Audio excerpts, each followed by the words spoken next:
В момента се намираме на място на престрелката, която става на 1 юли 1953 година.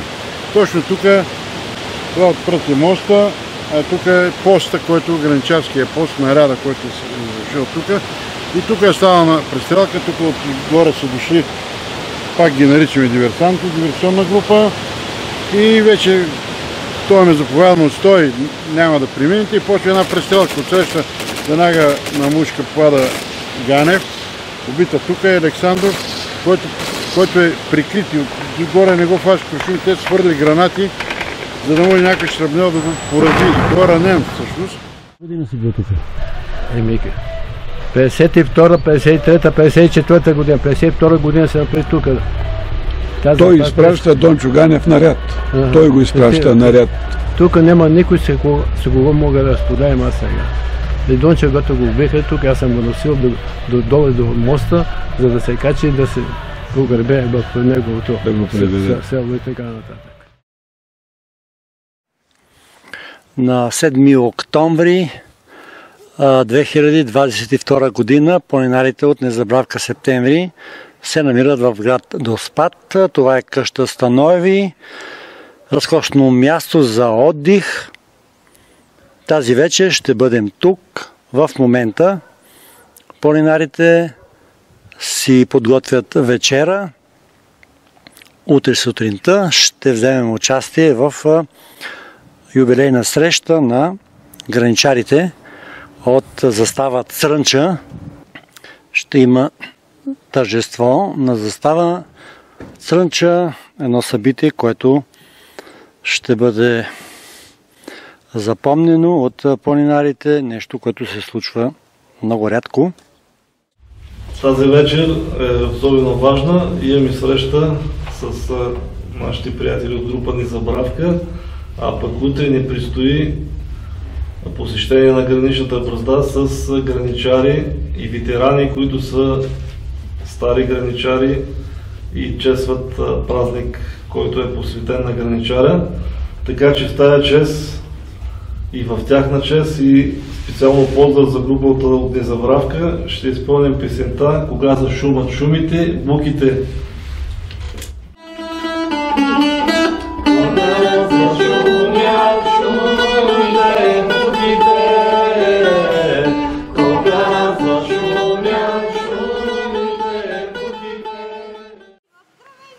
Чудесно утро на 8 октомври 2022 година. Намираме се в Родопите, района на село Црънча и село Бръщен. Това е посоката към гранична застава Црънча. А днес в района на заставата ще се проведе среща на всички граничари, които са служили на нея. Ще дойдат войници от много поколения. Организатор на срещата е кмета на село Црънча. В момента той е по трасето.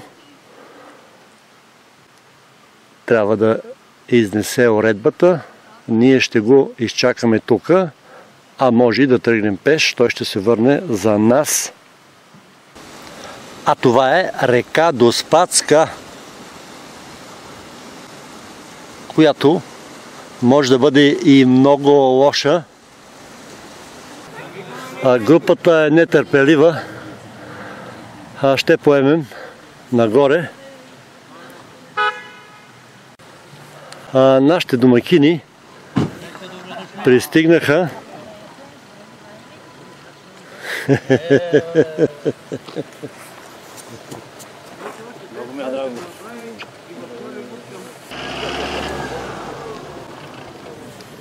Нашите домакини пристигнаха.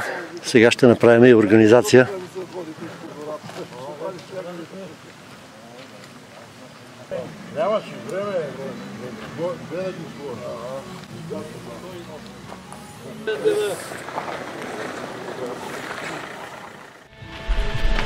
Здравейте! В момента се намираме с местността Владово дере. Днеска е най-близката дата, събота до рождената дата на загиналия граничар Дончо Котев Ганев на 1 юли 1953 година. От тук нагоре ще пътуваме с джипове, защото път е черен път и си е офроуд. И днеска ще се чества, ще има граничари, гости от всякъде и така нататък. Всички потегляме за 11-та гранична застава, където е служил и е преминала след неговата смърт на Дончо Ганев. А колко километра до там? 4 километра ще пътуваме. И така. Здравейте, господа офицери! Здравейте, две сестри! Главни граничари! Да!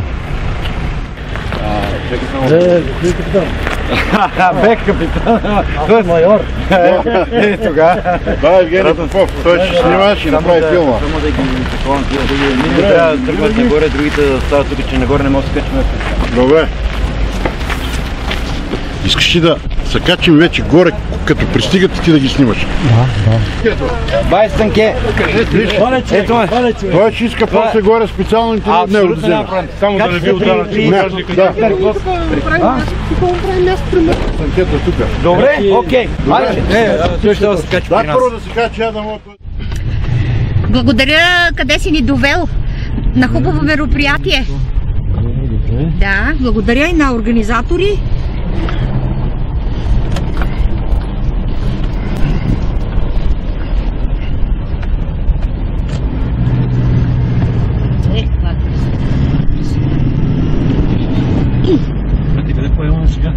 Поемаме към 11-та гранична застава, където ще се проведе мероприятието,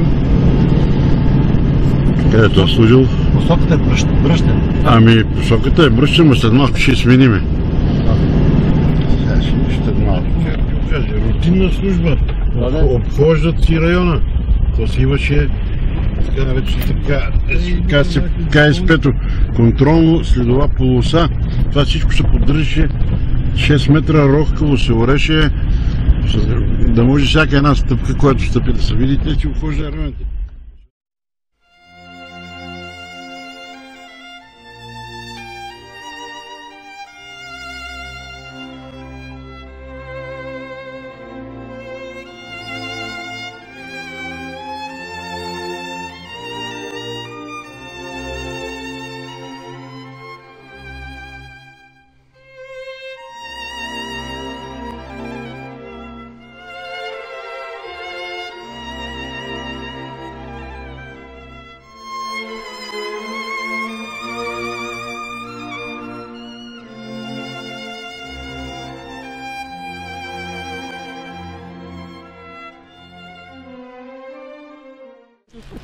Бивши граничари, това момчето от Панагюрище. Но разбира се. Ами, още не сме докарали до там. Има време. А другото момче трябва да го питам, защото свата от Перник, така че трябва да питам и... те роднини ще излезнат. Какво общо имате вие с това място? Тук сме служили. Колко време? 2 години. Като какви сте служили? Войници? Войници, да. Чари. Как протича един ден, примерно, на граничар тук? Ставане колко? Какъв е? Зависи като... тук ставането... Относително. Ами зависи, като си наряд ставаш рано, зависи от колко часа наряда почва. Инструктаж. Се отива наряд, има дежурна, изпраща се всичко. Вечерна проверка също има. Дава се наряда по 6 часа. В най-лоши случаи колко километра на ден се изминават? Много. За километри не може да е. Може и 20, може и малко. Като има за действие се прикрива границата. На бегом се прикрива, ще няма коли. И тук сега обрасло, иначе ако е чисто, на целият ни участък беше с стълбички покрай съоръжението. На колко метра е тук граница? Колко? 2-3 км различно. Различно е. Най-много 3 км от тук нагоре. Право. Да, право на нагоре. Много близко. Който е пекан и е знаял участъците, може за бързо време да премине. Най-близко е на трети. На трети, на десен. Най-близко граница. Това нали ни беше и прикриващ. Там имаше и постоянен пост имаше там. Пикет се водеше.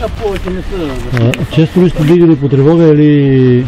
Значи тревогата не зависи от нас или от него командир. Тревогата зависи от съоръжението. Ако мине животно, всичко отчита. Пищи, по оръжие няма ден, няма нощ. И колко часа е. Тъмно, фенер и прикриваш граница. Има тревожна група, проверяват с куче, всичко. А защо идвате тук? Моля? Защо идвате тук? Идваме, защото ни води. Паметник сме направили, да се видим с други и така. Кой набор сте служили? Кога сте служили? 86-та, Чест е било за нас и гордо, година. че сме били граничари. Това е. И 7. Добре. За кой път участвате тук? За кой път? Да, идвате тук. Еми от как... Трета година. Направим паметник. Всяка година ли събирате? Да. Само искам двете имена да ми кажеш откъде си. Ангел Мехтеров от Панагюрище. Ангел? Мехтеров от Панагюрище. Добре, а твоето име? Румен Павлов. Румен Павлов от град Земен. Земен. Земен, да. Аз бех там, да. Вие сте граничари или... Аз съм бил само. Това са ми деца, това ми е жена ми. Откъде си? От Лом. Коя година? 91-92. 2 години тук? Не тук. На 7-ма застава съм бил. 7-ма застава? Село Беслен. Да, чули сме. Ама понеже сбирките се организират тук и идваме да се видиме, да се... Там вече няма нищо на Беслен. Всичко е разрушено. Не, че тук е останало нещо както трябва, ама... Поне стои очертание някакво. Какво ще ми кажеш на юнаците за твоите 2 години тук? Незабравими. Загубено време ли беше или? Не. Са малко са. Никакъв случай. И сега да ми кажат, пак ще се върна.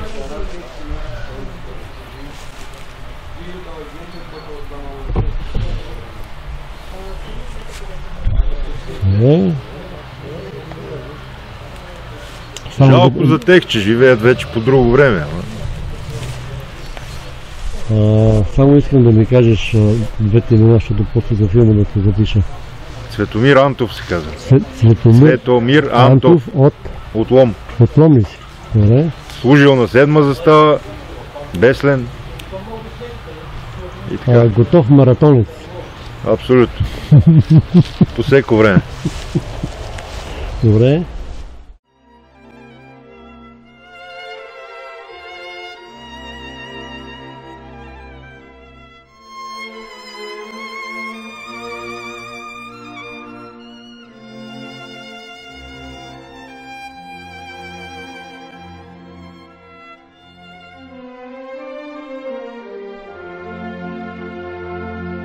Това е, цялото е заставата. Да. Тук отсреща, срещу нас по стълбите, беше по наше време се падаше точно сушилната, където ни е.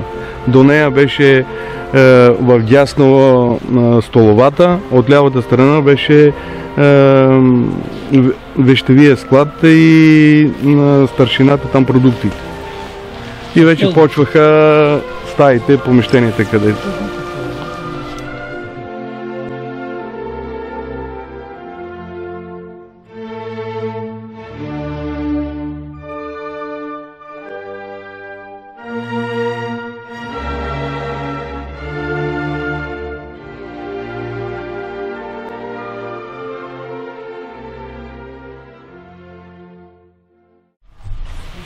А тук какво беше по това време? Аз не помня как беше. Да не беше тук тази на командира. Май беше тази. Това беше на командира и след това дежурната, оръжейната и Димитровската. Димитровската оттатък. Да. Колко години изкара тук в тази стая? Колко години изкара? Той е доста служил тук. Тук, не, аз изкарах 2 години тук. Една година бях заместник командир и една година командир на страна.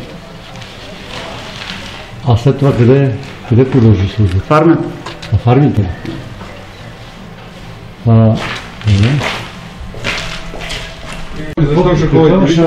Документи? Дежурният тук е апаратите бяха. Тук е апарата, с който отчита при задействие.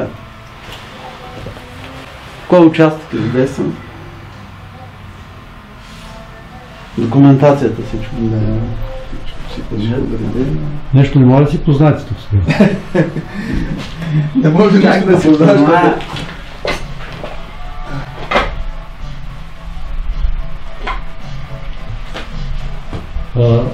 Колко години издържаш тук?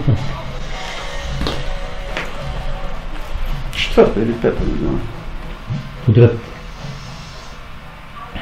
Ама аз преди... Понеже като напуснах от тук бях в армията. Много ангажименти и там. Пенсионер ли си вече? Да. Ето младеж беше войник. Да няма тревога нещо. Имаше на първи ляв. Цако се пораздрува по дърварника и патроните, ако намеря патрони пъте. Бех голем телегат, като на стена, винаги малко тия и криех там по дърварника, по туалетите, при кучкарника. Нали имаше на куче Мезон? Бот и Мезон, да. Бот беше Аня Генчев. Тия що ми за Мезон никой? Колко кучета имаш тук? Това нека две. Две кучета. Имаше едно момиче, Викар, обаче Мекена го застреля тогава, когато ни бяме на прав. Тя беше бракувана. И да не роди котрен, защото искаме да вземе котренцата. Иначе бяха 2 кучета. Мезон и Боб. Да. Това тук беше апаратът или беше канцеларията? Това е канцеларията. Просто си! Това оръжейната оттатък. После ти викаш, представи на лево столите.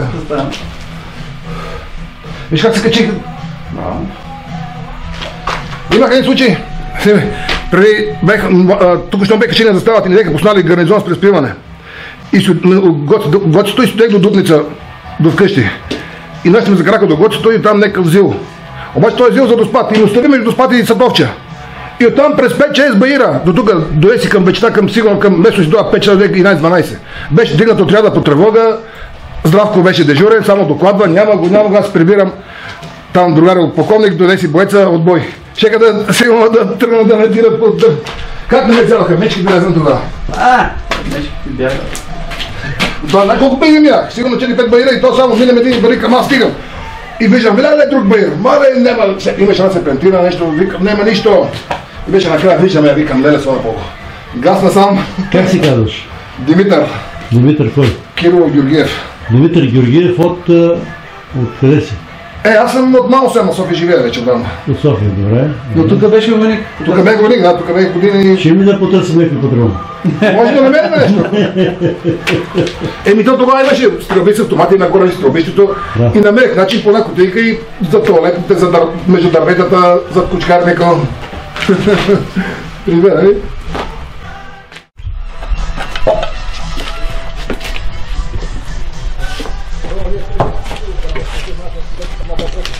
А там беше столовата. Артелното е. Ще там ставите за почивка и артелното. Тук наистина не е за влизане вече. Тук е вече по-страшно. Тук вече ставите за почивка, оттатък точките се виждат от столовата. И артелното. Колко души тук служиха войници? То е различно. Средно? 17, 20 и няколко. Различно. Според наборите, как бяха. Имаше ли постоянно патрули или само ако има нарушение? Постоянно си има наряди. По трасето? Значи те се даваха, регулярно се даваха. Проверка на контролно-следователна полоса, проверка на съоръжението. Постоянно си има движение, хора. Постоянно си имаше наряди. Денонощно се извършиха наряди.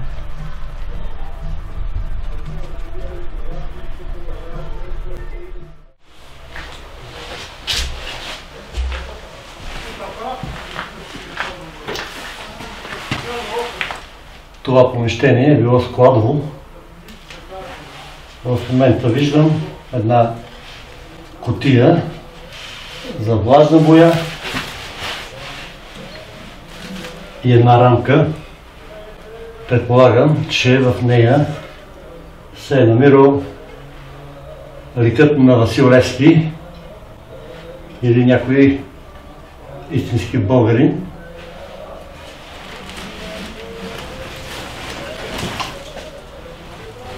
Килими, пътеки, всичко вече е история, може би до година.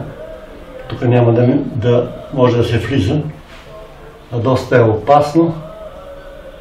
Всеки момент може да се срути. Но това не е последния шанс да заснемем едно истинско българско място. Гранична застава номер 11 край село Бръщен и село Црънча. А днес има тук среща на граничари, хора, които са отдали 2 години от живота си на това място да защитават българската граница. Сега ще има и кратко тържество.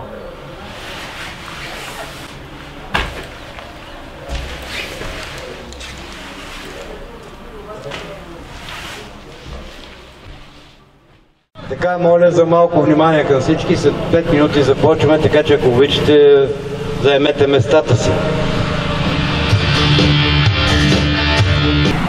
И така да започваме.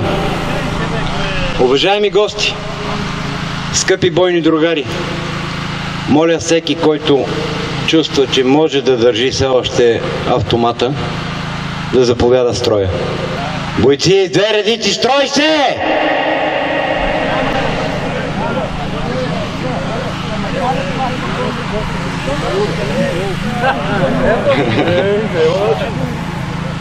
Мам войни строя.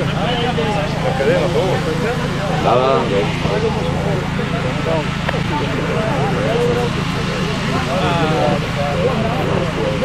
Нищо, добре.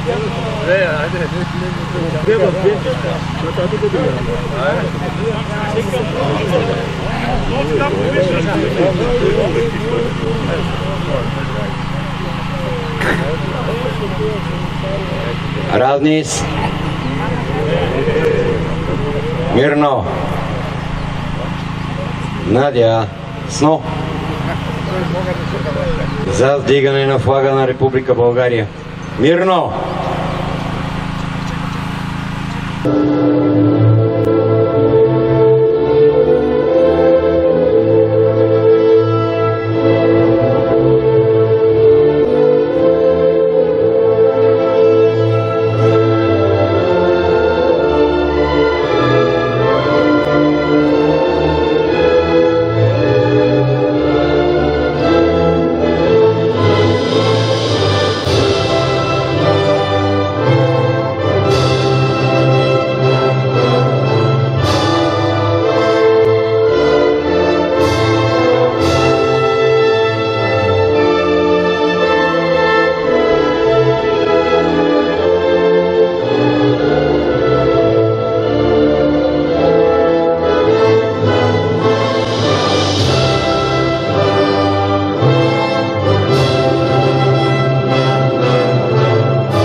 Бойци, кръ, гон. За посрещане бойните знамена на заставите. Равнение наляво.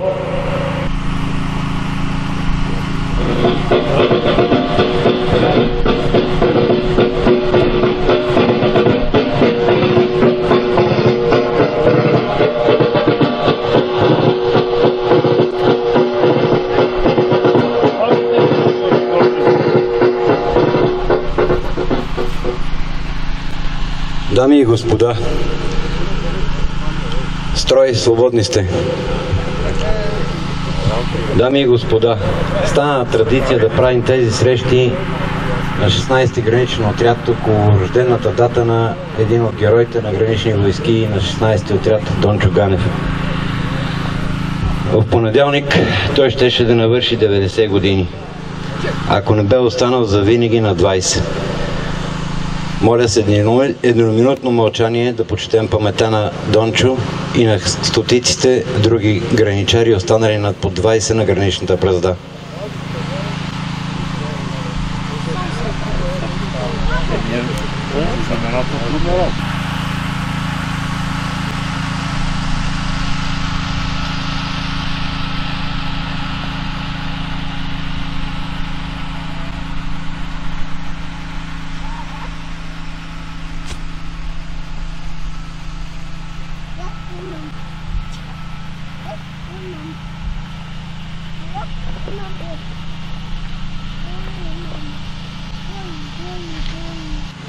Сега за приветствено слово давам думата на Щилян Русев.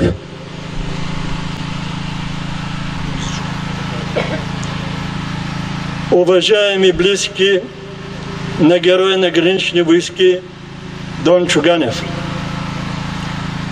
уважаеми господин кмет Нетко Хаджиев, кмет на село Трънча, драги колеги, служили в гранични войски и служителите от гранична полиция град Доспат.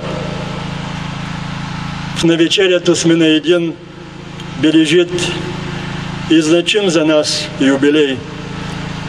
90 години от рождението на героя на гранични войски старшина Дончо Ганев.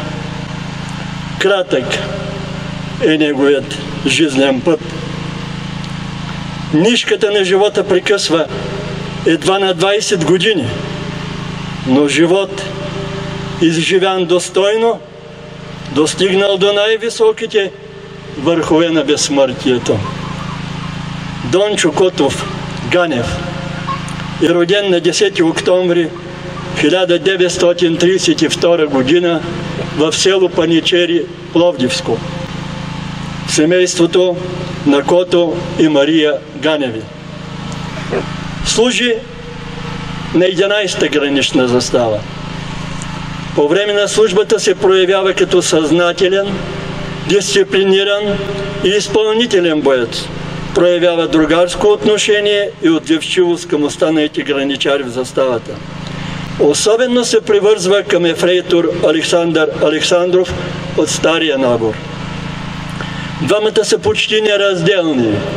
На 1 юли 1953 година с Александров са наряд по охрана и отбрана на държавната граница, но след завръщането им в заставата, командването, оценявайки тяхното чувство за отговорност и безукорна изпълнителност, им поверява изключително важна задача да застъпят наряд при Римския мост на река Доспат-дере, предвид получените тревожни донесения за придвижваните в този район на диверсантска група. Изпълнила задача във вътрешността на страната по организиране на саботажни акции, тя прави опит да премине държавната граница в участъка на 11-та застава. В късната вечер на 1 юли 1953 година, там край този древен мост, издигнат още в античността, става драматична среща не само между две групи въоръжени, враждебно настроени едни на други хора, а между два свята. Пламва лют бой, в който пръв пада младият граничар ренник Дончо Ганев. Загива със смъртта на храбрите, не навършил още 21 години, недолюбил своята млада невеста и не нарадвал се на 3-месечната си дъщеричка, снимката на които стояла в левия горен джоб на войнишката му рубашка. Тежко ранен в дясната ръка е ефрейтор Александров. Но изстрелите от карабината на Ганев призовават на помощ наряда от съседната застава, който бързо се озовава на мястото на боя. и кръвта на нови свидни жертви оросява земята край граничната бразда. Загиват младши сержант Вергил Баклинов и вярното му куче Вихър. 69 години от тези героични събития, а споменът за тях е все така жив, непомръкващ и непреходен. В памет и прослава на подвига на загиналите герои и граничари в родните им места, граничните поделения, заставите и местата на тяхната гибел се издигат паметници и паметни плочи. Добър ден и добре дошли на всички. Казвам добре дошли на всички, тъй като се чувствам малко и като домакин на събитието. 11-та застава винаги си е била нашата застава, заставата на Црънча. Всички ние знаем за събитията на 1 юли 1953 година. Преди малко много подробно беше описано всичко. Геройската смърт на двамата граничари Дончо Ганев и Вергил Баклинов. Дълбок поклон пред тяхната борба и жертвоготовност. Искам да обърна обаче поглед върху цялостното опазване на границата. България съществува като държава, както всички знаем, още от 681 година. Единствената в Европа, която не е сменила името си. Винаги е била България. От тогава до сега, по един или друг начин, нейните граници са били нарушавани и винаги тези неканени гости са били посрещани от граничарите. От Аспарух до ден днешен в защита на свещената граница са дали живота си много българи. Всички те са били с лице към врага. Всички са знали, че за тях е България и нито крачка назад, какъвто е и девизът на организацията Граничарите на България. Какъвто и да е бил режимът на управление на държавата, каквито и да са били управниците, те винаги са били и загивали единствено за България, за родината. Затова нека в паметта ни и в сърцата ни те винаги да бъдат героите на България, наред и с всички други борци, паднали в бой. Днес сме се събрали да почетем паметта на Дончо Ганев, един от всичките паднали в бой, един от героите на България, нашият герой, загинал на 21 години, загинал, но не отстъпил и крачка. За кои години? 65-67. Тогава бяхме тук. Да. С него бях. Аз съм санитарен инструктор, той клюниста. Как? Клюнист? Клюнист, да. На кльона, на съоръжението. Така в Русе завършваме санитарна школа и стопанските постройки не бяха ли там? Стопанските постройки долу бяха. Овчарниците, кравите, конете, воловите, конете на командирите на офицерите за тревожната група. Те се ползваха. Какви години служихте тук? Спокойни ли бяха? Спокойни. Сравнително спокойни бяха. Сравнително спокойни. Не сме имали някакви политически... Имаше два опита. Един е Плочлив. Плочлив? Мина границата. Така ли? Да. Тия дете си ги фанали какви са? Имахте ли... Това става есента. Значи водили са като бояджи, отиват тук по селата да боядисват училищата. Обаче той решил не да боядисва, ами да си бяга. И даже на равния участък там отгоре, и като бяхме, точно там бяхме, и излизаме и на раница, така мощната под съоръжението. И един голям кол, той е правил опит да минава, да прескача, обаче видял ли по-удобен начин, събрал целтите и ние сме там и съоръжението писва.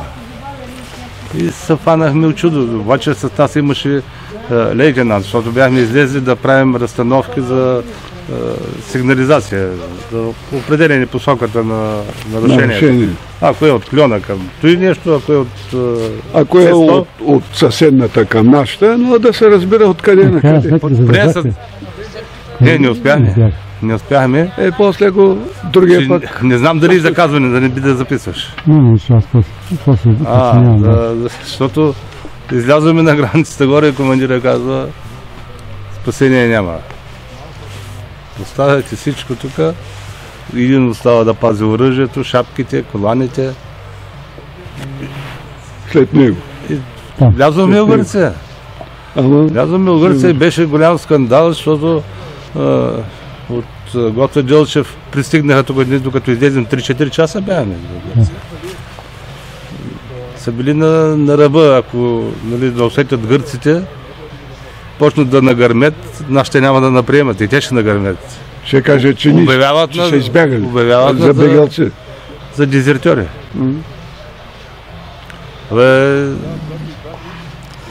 После първата година беше още по-сложно. Тогава бяха събитията в Израел. Много често не изкарваха нагоре. Окупираме се, цял ден стоиш там, носят ти храната, не знаеш. Старшината с катара сухата храна. Разнася. Знае разпределението къде са. Аз има пътеки подходи. Има и преки подходи към дадени участъци. Най-страшното беше една сутрина, пак не изкарват, обаче каза всеки да си сложи адрesa, телефон, картичката от джоба, ако стане нещо, да те знаят кой си, на кого да се обаждат. Значи не е толкова лесно. Не беше, международното положение е напрегнато. Самата обстановка. Обстановката е напрегната. Иначе ние не го усещахме точно. Те, ама все пак като дигнат, като те изкарат, да отидеш да се окопаваш. Вземахме го се на майтап, не се окопаваме. Те не най-караха командирите. Няма смисъл. И сега как се чувствате, като гледате тези неща? Жал ми за отрицателни спомени. Тежко. Тук като знаем какъв живот, какво...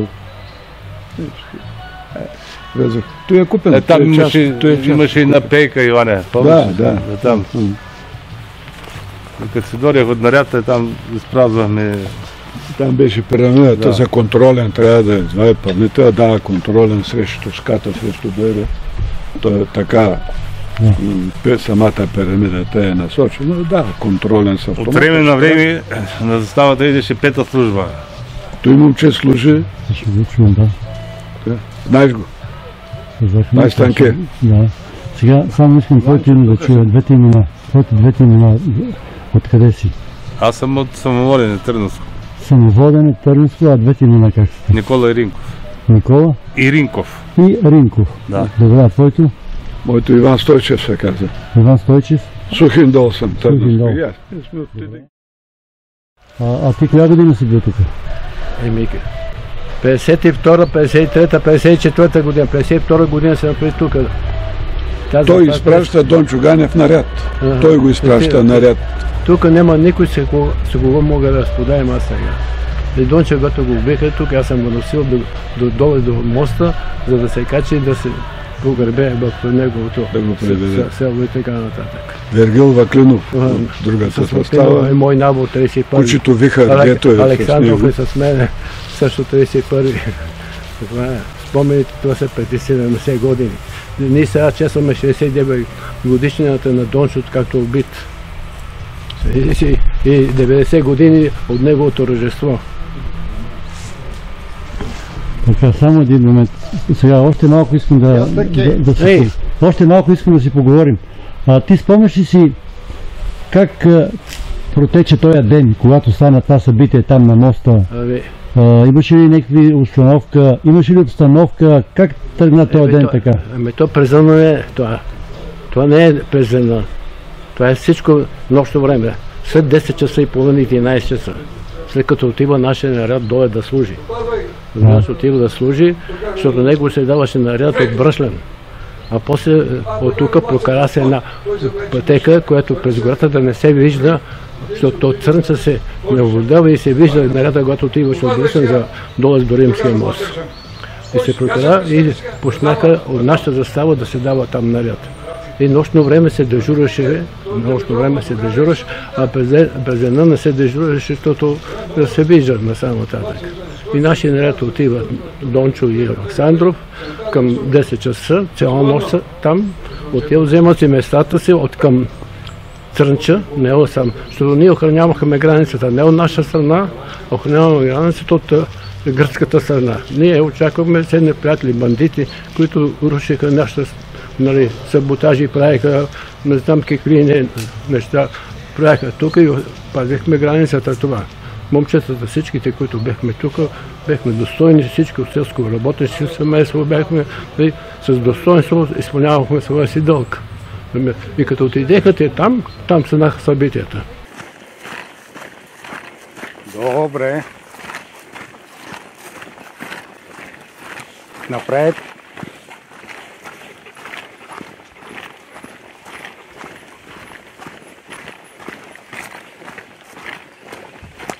Добре, напред. Търси.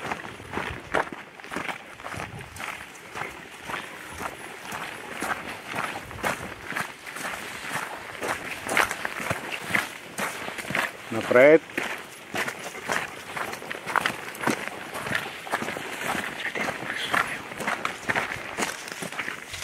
Напред.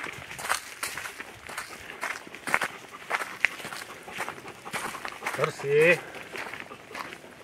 Точно към 11 часа човешка фигура, нашите Дончо и това са вземали от скали, там сега е гора, а беше се скали. Вземат позицията в скалите си, разбира се, и през 11 часа човешка фигура опитва да мине моста, но с въоръжението се вижда. Нашия старши на наряда Александров, ефрейтор Александров, го предупреждава, той не се предава и той му стрелят, ранява го, той също времено бандита стреля по нашия и точно през това време му засича на нашия автомата, те бяха шпагини него, и другия ранява точно нашия в лаката и той вече паразира не може и тогава Дончо с пушката по-високо скрити заема, вижда откъде се стреля и стреля той по него.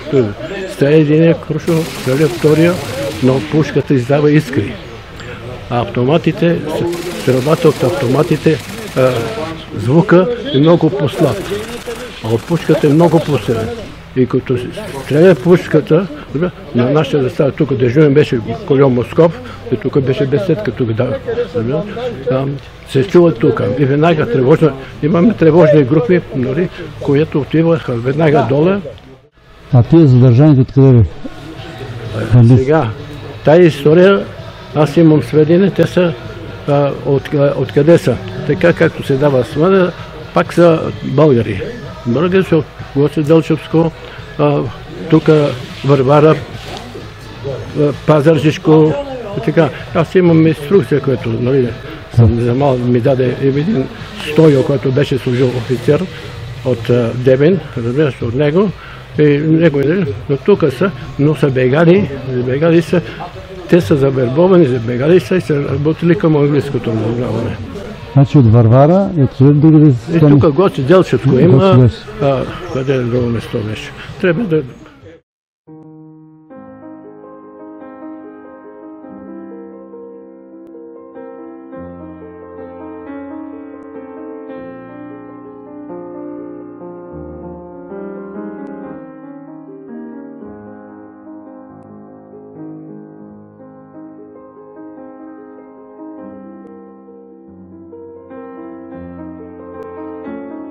Аз съм кореняк варварец.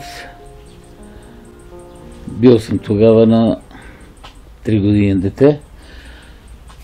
От хорски предания, приказки, съм чувал, че непосредствено след 9 септември Стоян Янчев на прякор Чомпата е бил в болница, там е арестуван и следствие е предаден на Народния съд и е ликвидиран. Неговите синове, най-големия Васил, по варварски са му казвали Цико Чомпата. Тъй като новата власт ги е репресирала като млади хора, те са търсили начин да се спасят. И е преминал гръцката граница. Там е обучаван, тогава така се говореше, за диверсант. Говореше се тук, че няколко пъти е преминавал границата на Гърция с България.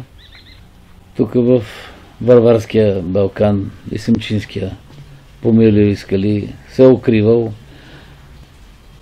1953 година се чува, пак от хорски предания, че той за излизане от България към Гърция е тежко ранен на гръцката граница. Събитията с Вергил Ваклинов от Варвара е решено да се прати една делегация или хора, които го познават, да го припознаят. Дедо Спас Бонев, който е партизанин, е отишъл на место и вече като труп покървавен го е припознал и е казал, че наистина това е Цико Чомпата от Варвара. Това знам за случая на Цико Чомпата. Как са трите имена? Васил Стоянов Янчев. Важно, че на мен границата ми е остана и остава винаги в целия живот. И ако дойдеш в Рила и да питаш за какво приказвам, само приказвам за границата. И това е история голема. Даже ми карат децата, напиши дедо, напиши някои неща, ама и аз съм небрежен, пък и някои други неща. Повече съм общественик, гледах. Аз се казвам Стайке Методиев Милчев. Станке Милчев? Да, Милчев, това е. Познавахме в Рила, като дойдох, познавахме. Ще дойда на гости, аз обикалям много. И си излизам така, площада, няма с кой да споделям, но си пина едно кафе с запръшка. Ето сега сподели. Аз съм взет на Дончо Ганев. И просто кога решихме да построим, участвах в построяването на плочите на граната. Как ще приемеш това решение, това място да се кръсти на него? За мен всичко е добре дошло. Трогателно е и... Трогателно е, разбира се. Все пак. Дъщеря му съм 50 години меженени. Само искам двете имена да ми кажеш. Иван Нейков. Иван Нейков от Копривщица. От Копривщица, там живеете? Там се живее. Добре. Какво да кажа? Сега разбра ти за твоя баща. Като съм по-пораснала така. Не си спомени това? Не, то детско. Криеха ли от теб? Не. Просто аз съм питала защо другите деца имат баща, аз нямам. Имам само дядо и чичо. Това е друго. И вече оттам насетне знам. Това е. Което си спомням. Но колко съм била? Явно 4-5 години. Маргутски, какво съм казал? Мене като махана за гърлото, Моля? Маргутски, какво им каза? На внуците вече имаме снимки, спомени, книжки. Само искам двете имена да ми кажеш. Двете имена. Моите? Да. Мария Нейкова си. Мария Нейкова. Мария Дончева Нейкова, така съм по... Завинаги оставаш граничар. Остава границата в сърцето, дори и след години пак е там. И стръмните пътеки и небето, в нощите, когато бродиш сам. Завинаги в душата ти остава тръпката на нощния наряд, пред умората не се предаваш, в спомените ти си още млад. Пак стануваш малката застава, чуваш как бизовката пищи и на плаца всички се строяват, а в мрака вик, в оръжие ехти. Бе отдавна, минаха години, млади бяхме, беше наш светът. В спомените в нас ще бъдат живи, докато свърши земният ни път. Кои години беше тук? 80 и на 19 януари 81 ни качиха и на 1 ноември 83-та ни уволниха. А какви години оцели? Спокойни ли бяха или имаше някакви? Сравнително спокойно имахме точно на днес какво е? 8? 8, да. Да, на 11-ти ти покаже едно момче, задържа нарушителя. Ето е тук. Той от Пазарджик. Той от Пазарджик, това момче. Това беше едно. Сравнително спокойни години беха. Как се чувстваш на това място? Не знам, аз миналата година от 40 години посълзих се. Спомена е, като гледам това как се рушат нещата, всичко се руши, спомням си тук, защото ние большинството нещата, този набор подновихме, лампери, това, което вътре е строшено, кучкарника тук, къде бях с бек и водач на служебно чуче. Този период и много спомням. Направо се посълзих тогава, като... Филма къде ще го излучва? Пазарджик. Добре. Николай Барак. Николай Барак от Пазарджик. Да. Мокрища са. Добре. Какво си спомняш от тогава? Ми дойде тревожната група от Гоци Делчев. Нали, с 2 джипа, камиони блокираха границата. Аз им казах, че има пряка пътека от бараките до 4-ти десен. И оттам отидахме на 6-ти десен. И като отидахме, видях, нали, нещо, чух говори и почнах да викам Комен. И те почнаха да викат Комен. Там няма КСП.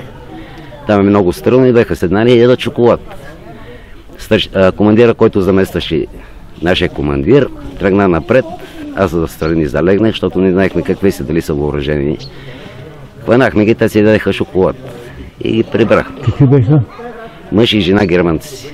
Горе на възраст? Казаха ми на 28 години инженери по електроника. Това, което го помня и ме казвам. Защото аз се прибрах последен за заставата, оправих съоръжението, дадах продия, те седяха тревожните групи горе на границата, там известно колко време да се уточни, че действително са били само 2, не са били повече.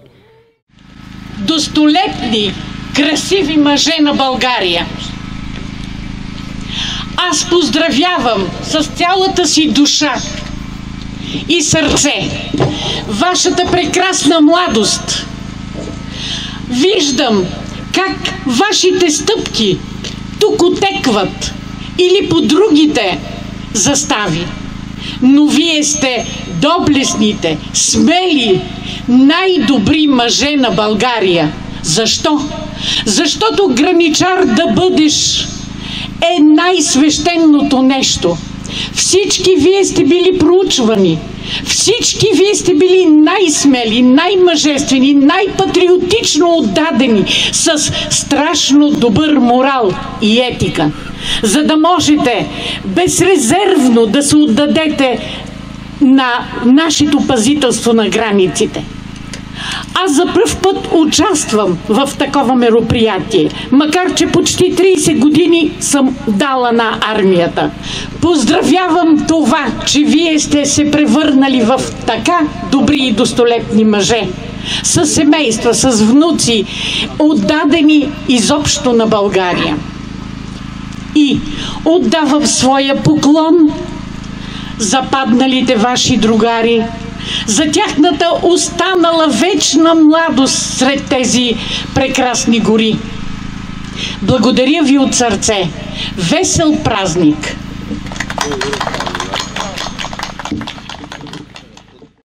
Искам за пореден път на всеки един от вас да благодаря за отделеното време и присъствието ви тук, защото времето превърна нашите застави в руини.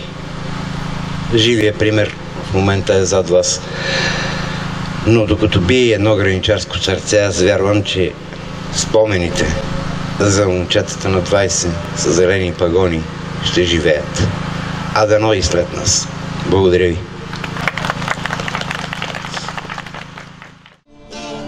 На мост старински, граничен наряд, влезе в престрелка с коварен враг. Там на мост старински, граничен наряд, влезе в престрелка с трети пак. Александров стреля, първият падна, но куршум коварен тежко го рани. Александров стреля, първият падна, но куршум коварен тежко го рани. Александров стреля, първия е свидал, но помощ идва Вихър и Вергил. Галев стреля с пушка, помощ иска той, и на помощ идва Вихър и Вергил. Вече се стъмнило, боят продължил, бандата преследва домовини скали. Вече се стъмнило, боят продължил, бандата преследва домовини скали. Вече се съмнало, боят прекратил, там лежи Въглинов, цял в кръв облян. Вече се съмнало, боят прекратил, там лежи Въглинов, цял в кръв облян. А до него Вихър тихо му шепти, спи, другарю верен, смел народен си. А до него Вихър тихо му шепти, ти изпълни своя граничарски дълг. Днес на мост Старински Близнаци. Ма сигурно аз не чекам, ще гледам какво прави на тази камера. После отгледам това. Как ще казвате? Ама да нямате някаква роднинска връзка. Евгений Попов. Евгений Попов? Да. Точно такова име имам приятел, така Евгений Попов.